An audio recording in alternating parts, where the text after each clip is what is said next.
42 Dugg is one of few artists out of Detroit in the last decade to achieve mainstream success in the rap game.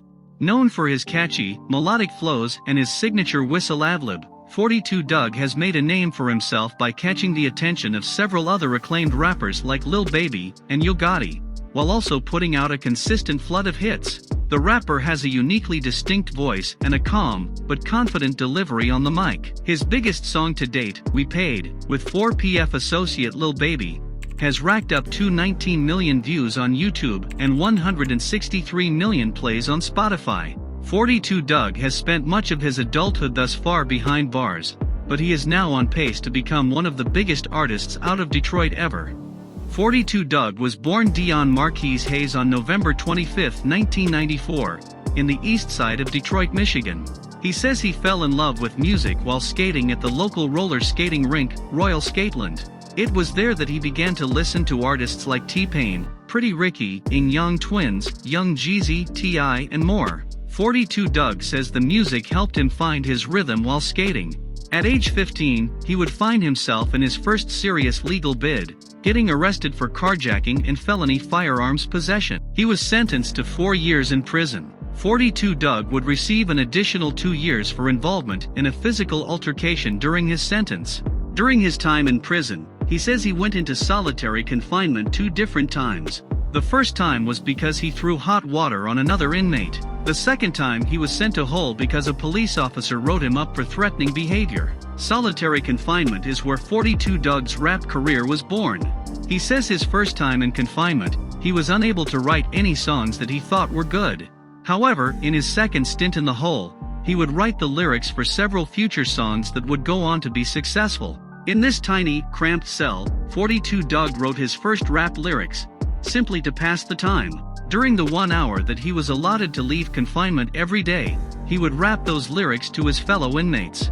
This is where 42 Dugg gained his first fans.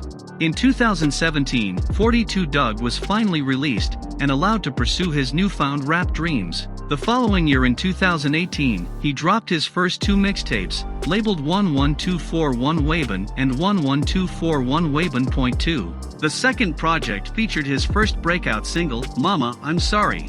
The song was essentially an open apology letter written to his mother after getting his prison sentence extended 2 years.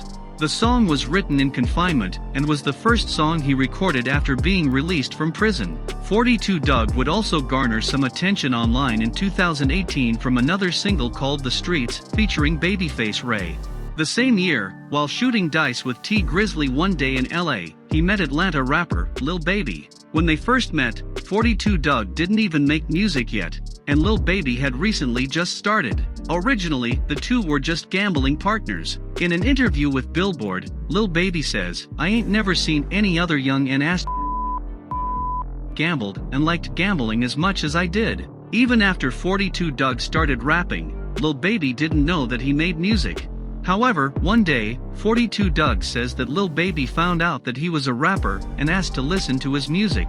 From that day forward, the two began to work together on music and grow closer as friends. He would eventually go on to sign with Lil Baby's record label 4PF in 2019. He would also sign with Yo Gotti's record label, CMG, the same year. The two sides bashed heads temporarily, but eventually negotiated a two-way split to both sign him. During Meek Mill's Motivation Tour to promote the album Championships, 42 Dugg was brought out at a show in Detroit. During Meek Mill's set, Yo Gotti came out and put a GMC chain around 42 Dugg's neck and announced that he had signed him to the label. After signing him, Yo Gotti made sure to give his due credit, saying, "His hard work is starting to pay off and he's only gonna get better as an artist. Baby and I know Dugg has the potential to be a superstar, and we're both gonna do everything we can to keep putting him in the best positions to succeed."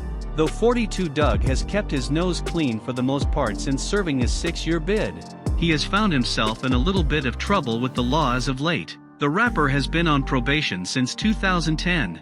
In March of 2020, he violated his probation and was arrested on federal gun charges for shooting a firearm at Stoddard's Range and Guns in Atlanta. The case dates back to November of 2019, when the Bureau of Alcohol, Tobacco, and Firearms and Explosives received an anonymous tip that 42 Dugg had fired a weapon inside the range.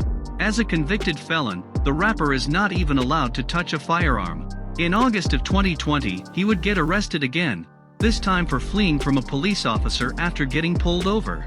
He actually was able to make a clean getaway while fleeing, but was arrested 2 months later after a detective ran his plates and found out that the rented car he was driving was under a local promoter's name. After checking surveillance video around the area, the police were able to identify 42 Dugg as the driver. The artist was let out on a $20,000 bond on conditional release with an ankle monitor. He is on house arrest until the conclusion of his trial and faces up to 5 years in prison if convicted. In December of 2020, 42 Dugg pleaded with a judge to release him from house arrest to no avail. During an Instagram live stream in July of 2020, an unreleased song that 42 Dugg was playing caught the attention of rap fans everywhere.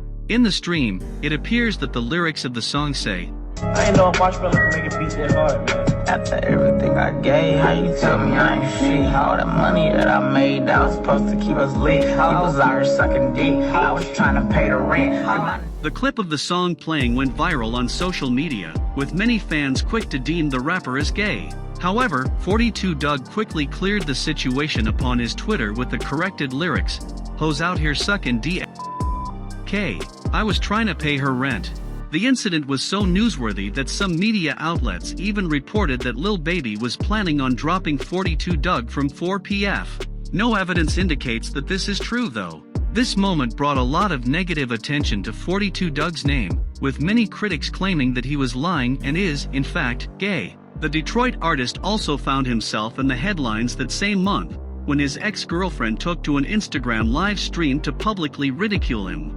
Jasmine Renee ranted for nearly 30 minutes about 42 Dugg, making several claims about their relationship and sex life. Ask, don't play a role like any bitch is a freak bitch or a freak hoe or none of that shit that you was eating pussy. That's the thing. How are you bad mouthing a bitch and talking down on a bitch with the same mouth that you was eating the pussy? And actually, Oni, One of her more interesting remarks is that she made the rapper wait an entire year to have sex with her. She was also adamant about criticizing the shape of 42 Dugg's butt. Unsurprisingly, 42 Dugg found himself the victim of countless jokes and memes online during that summer. Just a month later, 42 Dugg was trending again on Twitter because of a viral picture of him standing next to two small girls. This was when fans found out for the first time how tall the rapper is. In the photo, 42 Dugg is standing in between two children, who are both significantly taller than him. The rapper is listed as 5 feet tall. At the end of 2020, information began to circulate about 42 Dugg's personal issues with fellow Detroit artist Sada Baby. In addition to personal quarrels in the streets between the two, Sada Baby also has issues with 42 Dugg's close friend, Detroit rapper T Grizzly. T Grizzly signed Sada Baby to a record deal in 2017, but ultimately, the deal ended after Sada Baby felt that he was being taken advantage of. In 2019, he found a lawyer to buy him out of the record deal. In an interview with Pitchfork, Sada Baby says, "I wish no harm on him, but I don't fuck with him," speaking about T Grizzly. "What they did to me, I wouldn't have done to nobody." The two artists have not collaborated besides on Big Sean's Detroit 2 album, Friday Night Cypher, as well as a single by Dej Loaf, Tap In. It is believed that neither artist knew that they would be working together on either song. 42 Dugg has publicly dissed Sada Baby previously on Instagram live streams. Recently, 42 Dugg was also involved in helping raise the bond for a woman from jail who was accused of tracking down her 16-year-old brother's killer and murdering him. The 21-year-old woman, Tatiana Kopage, allegedly texted her brother's phone number after the incident, telling him that she avenged his murder. Fellow rappers DaBaby and Sleepy Hallow also helped pay for the $200,000 bond. In an Instagram post on January 20, 42 Dugg wrote, "I got the 20,000 if they can get her out on 10%, tell her people to get with me." Whether 42 Dugg plans on continuing to contribute to social causes like this remains to be seen. 42 Dugg has collaborated with countless established acts such as Meek Mill, Black Youngsta, Rilo Rodriguez, Mulatto, and of course, Lil Baby and Yo Gotti. He is a nominee for the 2021 XXL Freshman list this year, and with the numbers he's been able to achieve, it wouldn't be a surprise to see him make it.